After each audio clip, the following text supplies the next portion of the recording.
Okay, so once you've got your profile completely up to date, obviously the important thing now is to get your connections. So I'm going to give you a demonstration now about how to increase the amount of connections that you've got, because obviously it is a network, and as with BNI, it's all about the connections. So as Mark mentioned earlier, you know, it's all well and good turning up for a couple of hours a week just talking to the same 15 people. Whereas if you increase the size of your connections on LinkedIn, you can very quickly, as Mark said, be talking to hundreds of people, if not thousands, through groups. So in order to increase your contacts... Well, first of all, there's a button up at the top of the page called Add Connections. And what you can do on here is you can enter email addresses of people that you already have a relationship with, so existing clients, friends, family, whoever you know. And what you're trying to remember on LinkedIn is it's almost not who you know, it's who they know that you might want to find out. So if you've got everybody, if you connect with everyone that you know in the first instance, you get access then to find out who they know, who might be of interest to you. So it's your second tier and your third tier connections that you want to get to know, potentially. So you can actually upload all of your email addresses from Outlook straight into LinkedIn, and then you can go through and choose who you want to send invitations to. You don't just have to send a mass email out.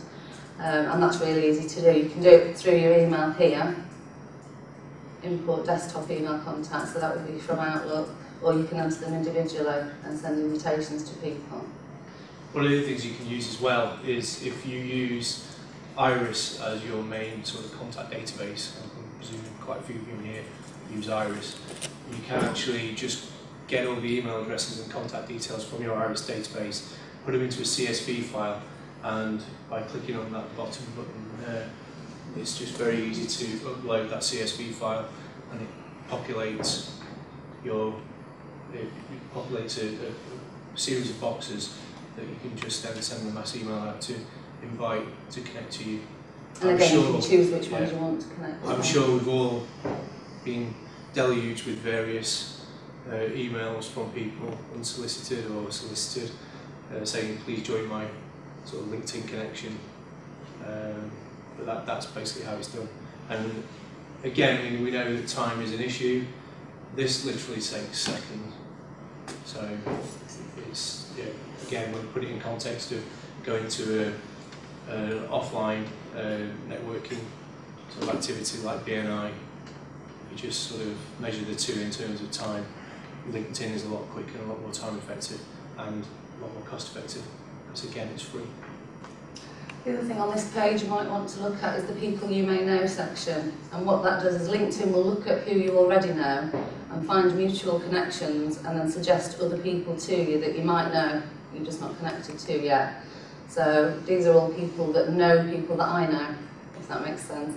So the reason I know that is because the little box there that says second, that means he's a second tier connection to me. So he knows people that I know, and if I click on this box, that will tell me our common connections, and they're all people that work at MCA, I believe.